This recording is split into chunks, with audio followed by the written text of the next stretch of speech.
Crayon Shin-Chan, just Shin-Chan for short, was a manga series that ran from 1990 to 2010, being written and penciled by Yoshito Usui from the very start until his unfortunate death in 2009, also having an anime adaptation that has been running from 1992 onwards.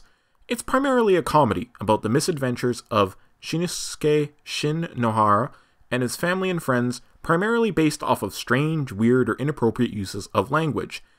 Mostly based on the Japanese tongue, which makes any sort of adaptation problematic. That's probably why out of the 25 video game tie-ins released so far, none of them have made it any further west than Korea and Spain of all places. It's the second biggest prolific series Inti has had a hand in, yet almost nobody outside of Japan has ever heard of it. I hadn't even heard of it before going to research this, and I already knew about their first work, Speed Power Gunbike and Love and Destroy. So today, I will be taking a quick glance over Inticreates' works on these adaptations, as well as another adaptation of an anime in 2004, Fantastic Children, and a Mega Man game Inti made in 2003 that I totally forgot to talk about.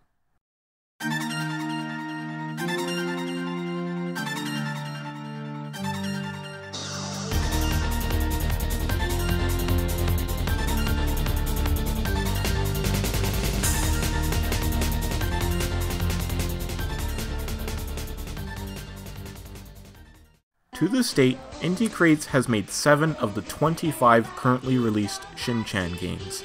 They are, in order from earliest to latest, Arashi o Yobu Cinema Land no Daiboken, Dansetsu o Yobu Omoke Noto Shokugan, Arashi o Yobu Nute Kaon Daisuken, Arashi o Yobu Cinema Land Kachi Kokachinko Daikatsuki, Arashi o Yobu Nendororon Daihenshin, Obaka Daininden Susume Kasukabe Ninja Tai, and Uchu de Achu Yujo no Obakarate.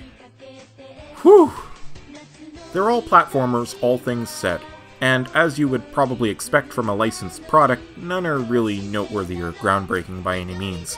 I'd gather they do a decent job in translating the zaniness of the show to an interactive experience, and it's at least testament to Inticreates' pure game development skill that none of them are bad by any means, just really non-noteworthy. Basically just being white noise spread in between their other, more well-known works. They are what they are, tie-in games for people that enjoy the show, but at least these games have some heart and effort thrown into the mix. Maybe try a few out if you've seen the show. You may see something in it that I maybe just don't quite get. The same goes for another anime adaptation Inticreates made around the same time they started making Shinchan games, Fantastic Children for the Game Boy Advance in 2005. It's based off of a 26-episode anime of the same name made by Takashi Nakamura and broadcast between October of 2004 and March of 2005. It involves 2 intertwining plots, that of a group of mysterious white-haired children, cited all throughout history and a detective's tasked to track them down, and the other a journey of a boy and an orphan girl, who is mute but paints in an incomprehensible manner. As for the game itself, it's another platformer at heart, except a kind often called the cinematic platformer, a la the first Prince of Persia or Flashback. Movement is not immediate, actions have noticeable animation lengths, you need to climb ledges, and falling too far will hurt you, unlike most platforming games. Instead of directly combating enemies, you instead engage in a rock-paper-scissors-esque RPG battle, and by collecting pickups throughout the landscape you can execute abilities that remove foes from the immediate area. It's still a relatively simple game, it's a bunch of broth with not a lot of bulk in it. There are worse, far worse games of this ilk, and I imagine if you like the anime, this might be worth checking out. Unlike what I'm about to go over next, Mega Man Battle Network Chip Challenge.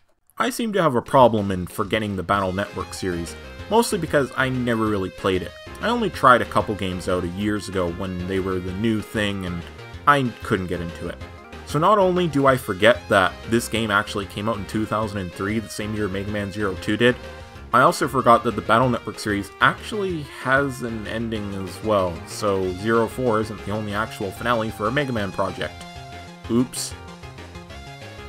My apologies, Battle Network fans. I'm assuming there are a few of you watching, both for my negligence and for what I'm about to say about Chip Challenge. It sucks. The plot concerns a net battling tournament for Navis called the Battle Chip GP that everyone enters not realizing that it's all a front to take the winning Navi's data for themselves. Whoops. I filibustered about the above because it's far more interesting than the gameplay itself, which is basically a more extravagant version of video poker. You assign battle chips to 3 rows and then watch as the AI duels your opponent with 0 player interactivity. Well, almost 0. It's just boring. And I have to assume that Inticreates only made this out of some contract obligation or maybe just for a ton of money, because this was their only involvement in the entire Battle Network series. Just skip this game. It wasn't worth my time, and it isn't worth yours either. Well, downer ending aside, let's all look to the future, perhaps 100 or so years into the future, with the start of a sequel series to Mega Man Zero, Mega Man ZX. So, see you all then.